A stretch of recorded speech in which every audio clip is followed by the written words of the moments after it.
हो ये सही काम है। गाड़ी किधर ले गए थे सुजुकी? वो वर्कशॉप अपनी वर्कशॉप में पे करा दी। वो सुबह आया था वो बिनोई मेरा भी उसी फैक्ट्री की है ना।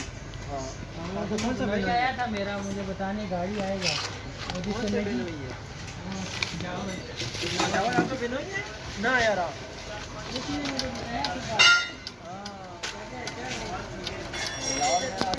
अस्सलाम वालेकुम दोस्तों, कैसे हैं आप लोग? खैरियत से हैं? ठीक हो? ये रीवो गाड़ी है, इसकी फ्रंट बम्पर और सेफगार्ड स्पोर्ट्स बम्पर लगा हुआ है, इसको मैचिंग किया है। और ये हमारा राना असलम साहब है, ये पेंटर है और माशाल्लाह इन्होंने पेंट किया है। ये हमारे साथ होते हैं राना साहब हो जी, उससे गाड़ी लगी है वो कौन उन सा? सुनाओ और कोई वो दूसरी गाड़ी वाला था। राना साहब। हाँ जी, अस्सलाम वालेकुम।